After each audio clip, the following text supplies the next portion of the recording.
Give us a signal, right? I'll give the signal. Don't forget the signal. We're real Andrew Yang here, right? My signal for when the real Andrew Yang comes is that I'll have my hand up like this, like a conductor would with my little stick. And That's I'll say, a really Andrew good Yang. Genius. Andrew Yang. Genius. Andrew Yang. Andrew Yang. So that'll be the cue. All right. 我们今天来支持杨安泽先生，因为他年轻有为，有胆识，敢想敢创。他不但大胆应用科技变革思维，使个人事业取得重大突破。我们可以看到，在100多年之前，我们的华人由于参与了从西部到东部的铁路的建设，使美国的铁路成功了，使进度快了1倍。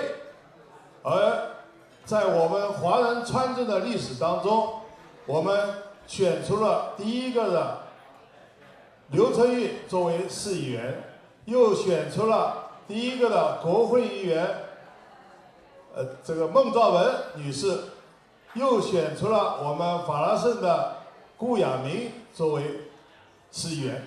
所以一个个华人参政的历史证明，我们华人是有希望参与美国的政治的。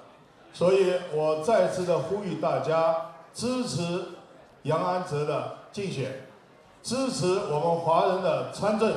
我们相信中国人的智慧会为美国的进步做出贡献。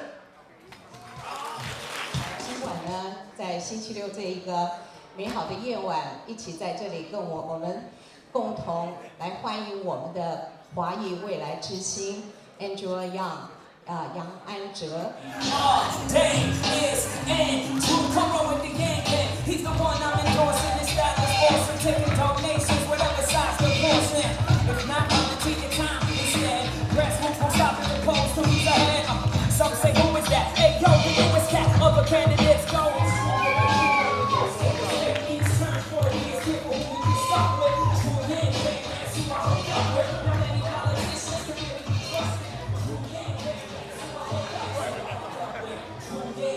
Andrew, I'm going to tell you, the microphone is off.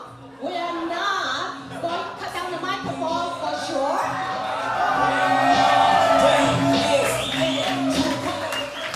Okay, so can I borrow your hand? Can we welcome Andrew Yang once again with a well-round applause. Thank you everyone. Thank you guys. It's so great to be here with you. Thank you for coming together tonight. I see so many familiar faces and a lot of people I'm sure I'll get to know over the coming days. I'm Andrew Yang. I'm running for president in 2020.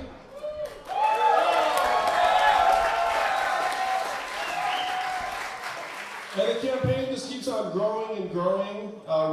We just reported yesterday our 130,000th donor, which means that I have qualified for not just the debates this past Thursday and on July 30th, but we are now poised to qualify for the debates in September and October as well, which right now there are only 9 candidates who can say that. So thank you guys for making that possible.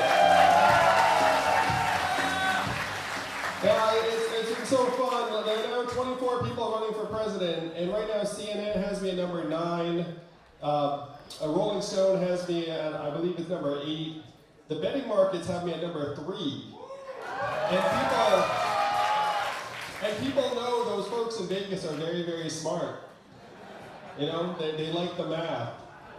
They worked out the odds and they decided that Andrew Yang has a better chance of being president than anyone except for Joe Biden and Donald Trump. It goes Donald Trump, Joe Biden, Andrew Yang, and like the way his website. So there are probably many people here in this room that voted for Donald Trump. But when Donald Trump won in 2016, how did you all react? Awful! Some people reacted that like this is a terrible outcome. And I saw it as like a giant red flag for the country. I thought, wow, like if Americans have gotten to a point where they're willing to take a bet on the narcissist reality TV star, and that wasn't like a few Americans, like tens of millions of Americans said, like, let's head in that direction. I thought this is like a huge red flag. I have to start digging into what I'm doing. Because here I spent 6.5 years trying to create thousands of jobs around the country and realized that my efforts were going to be very, very small in the scheme of things. And so I started thinking, okay, like how can I actually solve the problems that got Donald Trump elected? And then I realized that we were in the midst, how many people work in technology, like my parents and like I have and the rest of it? So if you work in technology, you know that technology is accelerating to a point where it's going to displace many American workers. And most Americans do not understand this, though they're waking up to it now. Where now a majority of Americans, if you ask them, hey, is technology going to get rid of a lot of jobs? They say yes. But then if you ask them, is it going to get rid of your job? What do they say? No. And that's just human nature. It's like, it's going to be a problem for other people, but not for me. It's like is the way the data shows. But unfortunately, they're right about the first one and they're wrong about the second. Like, it's going to get rid of a lot of jobs, including many of theirs. And so, who's been scapegoated for these economic changes over the last number of years? Immigrants. Immigrants, that's right. And it's certainly not immigrants. It's a changing economy and advancing technology. So, I thought, well, how do we explain to America that it's not immigrants, it's technology, and then start implementing meaningful solutions like just putting money into people's hands so they can help rebuild their communities and take a path forward. And then I said, well, how do I get this done in the 5 to 10 years we have before the self-driving taxis and trucks come, before 30% of malls close and stores close, before AI takes over the call center jobs?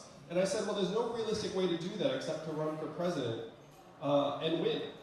And so I had that conversation with my wife in 2017. You can imagine how that conversation went.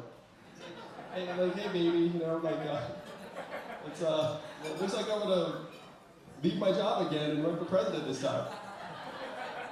And she being like a tremendous partner, like she was very open to it and supportive. But now I have to say, like, that this campaign has become such like a family affair. So my kids are only 6 and 3. They're very small, so they don't really understand what Dad's even doing, which is probably a good thing. But my wife has been taking it on the chin, because you can imagine having a 6 and 3-year-old and your husband's on the road, 5 or 6 days a week. And so my parents and like my brother-in-law and everyone else were like rallying around my wife and kids while I'm on the road. But that's why I'm running. I'm running to try and make it so that my kids grow up in a country like I grew up in, that I'm still excited, that we're excited about. And for our community, I have to say it's been so much fun, because as the first Asian American man to run for president as a Democrat in our country's history, I feel like I can play a role in advancing the fact that we are just as American as anyone else, and that we can lead at the highest levels of this country, that we have just as much to offer as any other American.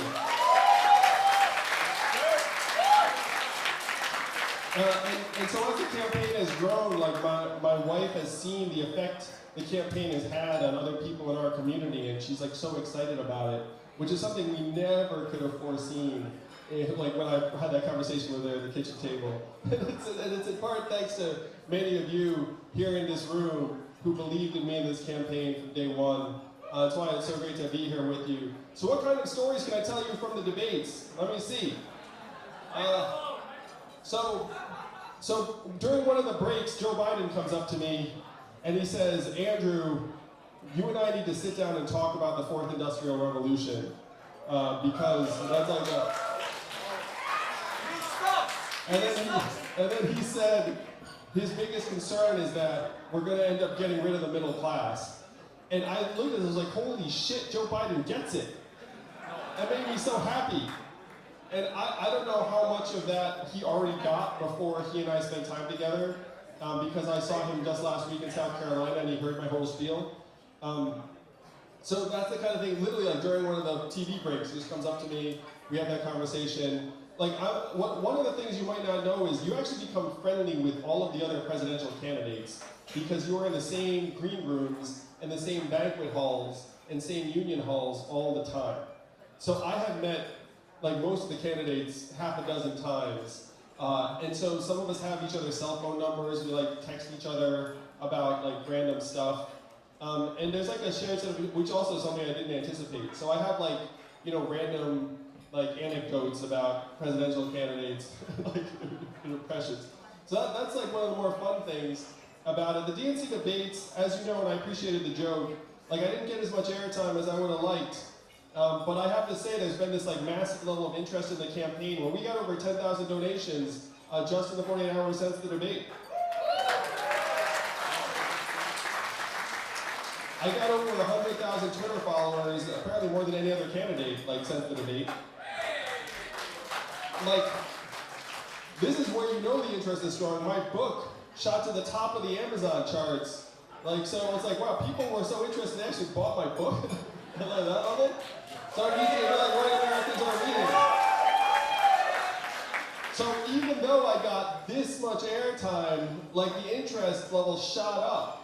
And so we've got 3 more debates, and I'm going to have this much airtime. And by the time the 3rd or 4th debate rolls around, the field's going to shrink. And so instead of a stage of 10, it might be a stage of 5 or 6. So I'm going to get twice as much airtime. We're going to have a long way to go. And we can make the case to the American people that we can advance our way of life. We can start looking out for folks from the ground up, from people up, and we can fix the problems that got Donald Trump elected and move our society forward. So we'd love to take questions from you all. Thank you so much for being here tonight. I love you guys. And I have a special gift on behalf of the audience, and I hope you like it. And you'll be well prepared for the next debate. Oh, it's a really nice time. And it's a pre-time. What's the kicker? What's the kicker, Ryan? And with your own microphone as well. Oh, it's my own It says microphone. Andrea's name in Chinese, right?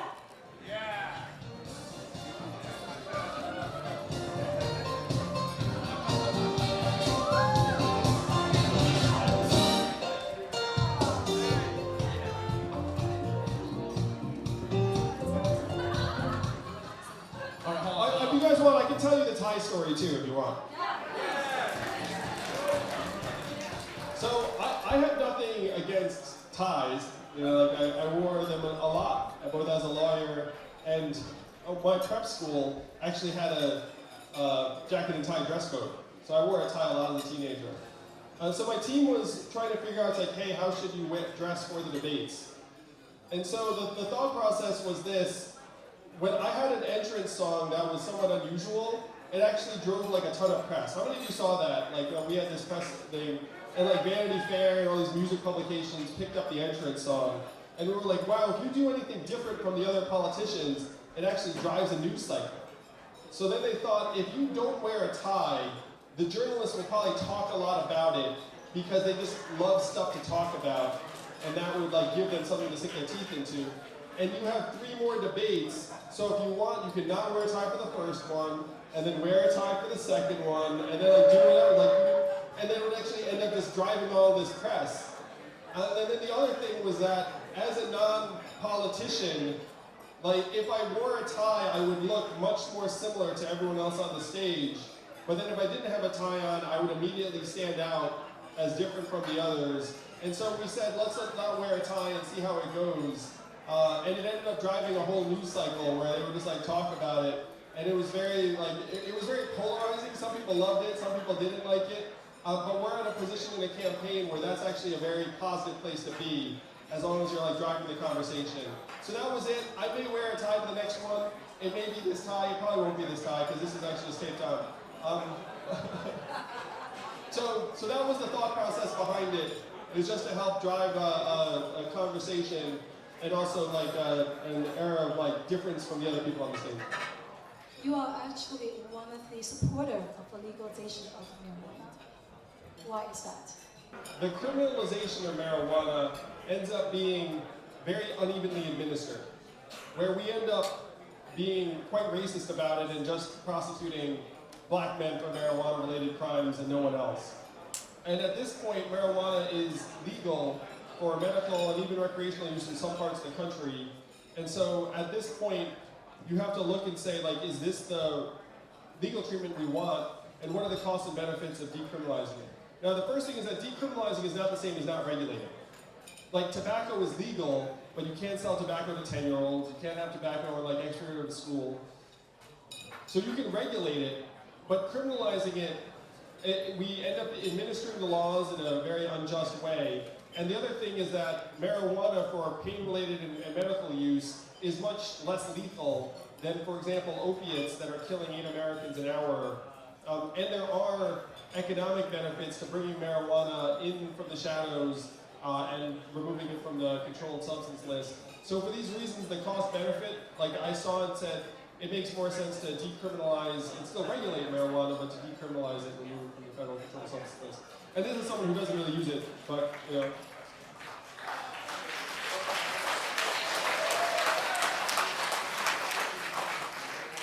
And then I also said I would pardon everyone who's in jail for a non-violent marijuana-related offense on April 20th, 2021.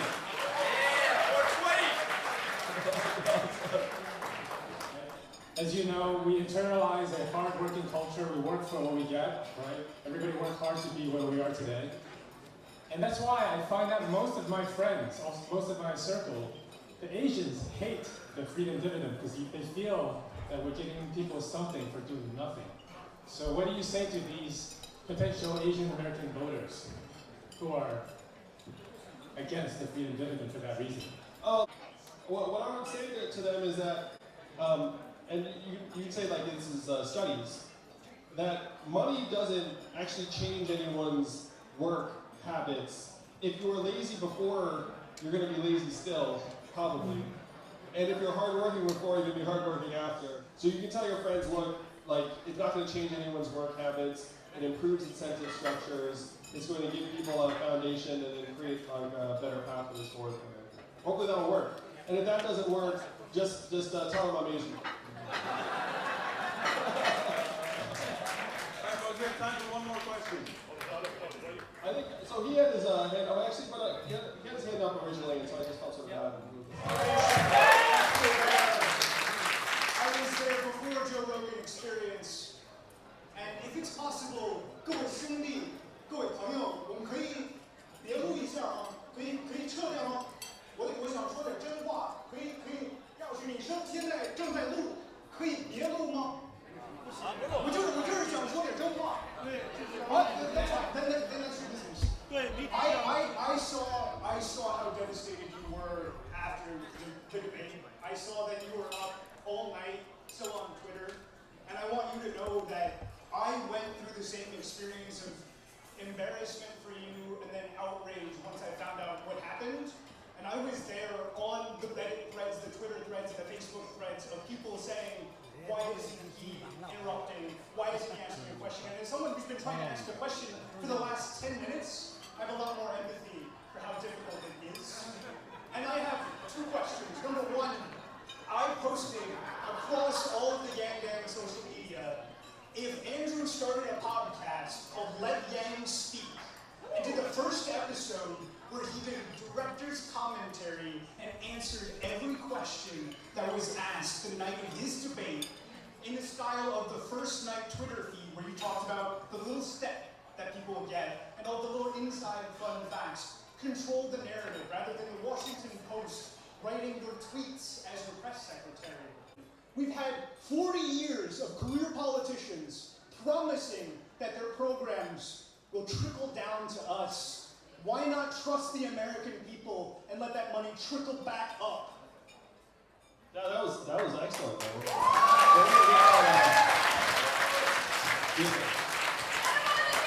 Did anyone report that? Because that was definitely debate worthy. That was pretty good. We're going to take some photos now, table by table. Dow's going to lead us through it. We're going to start with table 1.